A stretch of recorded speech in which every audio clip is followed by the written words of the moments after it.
Hi friends, welcome to சனிபீஸ் world. நம்ம இன்றைக்கி இயர்லி மார்னிங் ஒரு சைக்கிளிங் தான் போனோம். ஆக்சுவலாக நம்ம எவ்ரி சண்டே இப்போ சைக்கிளிங் போய்கிட்டு இருக்கோம். ஆனால் இந்த சண்டே நம்ம சைக்கிளிங் போனது ஒரு ஸ்பெஷல் டே. ஆக்சுவலாக என்னென்னா இன்றைக்கி ஃப்ரெண்ட்ஷிப் டே. அதனால் நம்ம சரி ஓகே சைக்கிளிங்கில் போய் என் ஃப்ரெண்டையும் கூட்டிகிட்டு அதுக்கப்புறம் ஒரு ட்ரிப் போகலான்ட்டு. ஆனால் இந்த மார்னிங் டைமில் இந்த சீனரிஸ் பார்க்குறதுக்கு எவ்வளோ செம்ம வாவ்னு இருக்குது தெரியுமா? அவ்வளோ அந்த சன்லைட்டை பார்க்குறதுக்கும் அதுக்கும் அப்படி சான்ஸ்லெஸ்ங்க.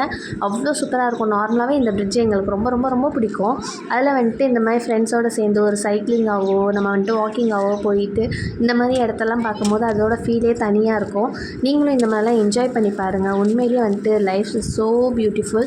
அதை நம்ம ஒவ்வொன்றையும் செலவு பண்ணி தான் அனுபவிக்கணும், இல்லை செலவு பண்ணாமலும் சில விஷயங்களை அனுபவிக்கலாம், என்ஜாய் பண்ணலாம். நாங்கள் பக்கத்தில் இந்த வயல்வெளிக்கு போனோம். இந்த வயலில் அவ்வளோ க்ரீன்ஸாக அவ்வளோ அழகாக இருந்துச்சு. எப்படி அரிசி வருதுன்னு முதற்கொண்டு பிள்ளைங்களுக்கு நம்ம சொல்லி கொடுத்தோன்னா அவங்க சாப்பாடை வேஸ்ட் பண்ணாமல் சாப்பிடுவாங்க. அந்த அளவுக்கு விவசாயிகளோட கஷ்டமாக அவங்க புரிஞ்சுப்பாங்க. இன்றைக்கி ஃப்ரெண்ட்ஷிப் டே அதுவுமா நல்லா என்ஜாய் பண்ணோம். Happy friendship.